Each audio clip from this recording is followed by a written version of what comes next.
मेरे प्रिय बच्चों, मेरे लाडले सभी भाइयों और बहनों, कल हमने वैश्यावस्था पे थोड़ी सी बात की थी और ये देखा था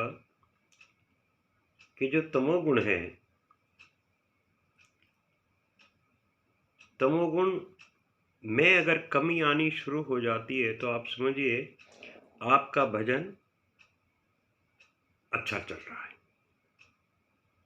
और ये कमी तो आएगी आपकी वाणी में, आपकी ज्ञानेंद्रियों के ऊपर भी इसका प्रभाव पड़ेगा। और एक चीज और ध्यान रखेंगे कि आपके अंदर, आपके शरीर के अंदर फुर्ती और एक शक्ति भी आपको भक्ति के बदले में आ रही होगी, मिल रही होगी। इसको आप कैसे भांपेंगे, इसके ऊपर हम कल विचार करेंगे। लेकिन अभी ये समझें कि जैसे ही आप वैश्य की परिधि से बाहर आने का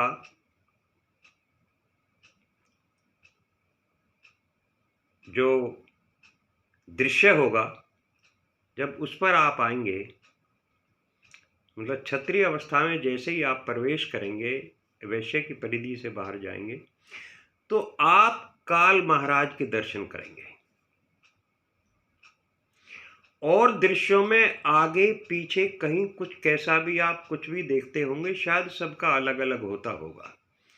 लेकिन इस विषय पर मेरी जिन साधु और संतों से जब भी कभी संवाद हुआ है, उन्होंने भी, मैंने तो अपने बारे में खैर नहीं बताया था, लेकिन उन साधुओं ने भी यही कहा है कि हाँ, काल की बेटे यही अवस्था होती है, काल का रूप ऐसा होता है, काल इस तरीके से होते हैं।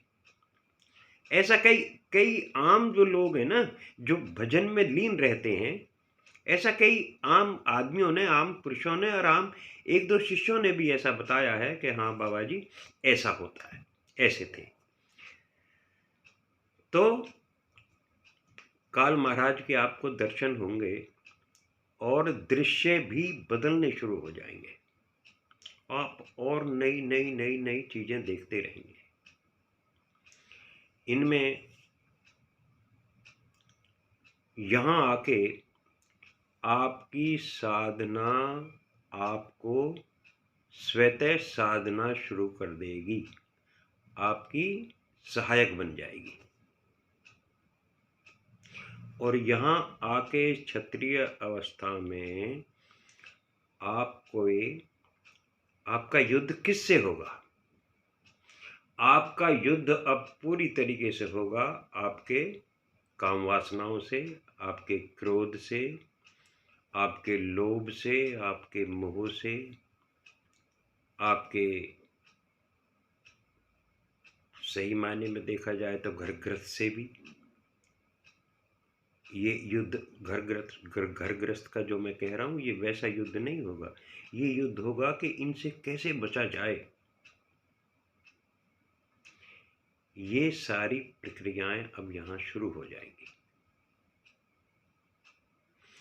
आपको बहुत सारी चीज़ों से इस जीवन में जो आप उपयोग करते थे पहले, या जो आपको भाती थी, उनसे आपको एक नफरत शुरू हो जाएगी। आप उनसे दूरी बनाना शुरू कर देंगे। और इस समय में जैसे ही आप क्षत्रिय अवस्था में प्रवेश करेंगे, आपके अंदर आपकी एनर्जी, आपकी ऊर्जा और अत्यधिक बढ़ जाएगी। इस ऊर्जा का आपको कैसे एहसास होगा? आप कहेंगे ऊर्जा तो बढ़ गई, कहीं दिखाई तो दे नहीं रही।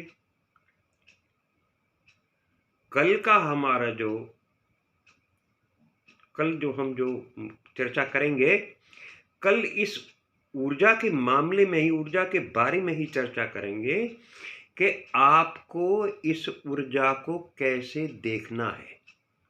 आप कैसे जानें कि आपके शरीर में अब आपकी ऊर्जा, शिव शक्ति या यूनिवर्सल लाइफ फोर्स या आपका ओज या आपका तेज बढ़ रहा है और कितना बढ़ रहा है।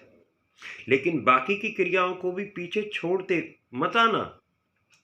जो क्रियाएं आपकी चल रही हैं पीछे, जैसे चांद को देखना, तारे को देखना या और कुछ देखना, इन क्रियाओं को आप छोड़ ना दें। आंखें बंद करके अपने ईश्वर को, अपने इष्ट को जो ना, उनके ध्यान, पैर छूना, ये सब क्रियाएं अपनी जारी रखना। ये थोड़ी थोड़े समय की करना, लेकिन जारी रखना इनको भी। तो फिर कल हम जो ना इस पे डिस्कस करेंगे कि आप अपनी शक्ति जो आपके अंदर आ रही है उसको कैसे जानें, और काम, क्रोध, लोभ, मोह, राग, द्वेष, लिप्सा, अहंकार या ममता, संताप, पश्चाताप, ये सब कैसे खत्म हो। और जब ये खत्म शुरू होना हो जाएंगे तो आप महसूस करेंगे कि अब आगे का रास्ता यहाँ से अकेले का ही है। भारत माता की जय। जय हिंद। जय हिंद की सेना। राधे राधे।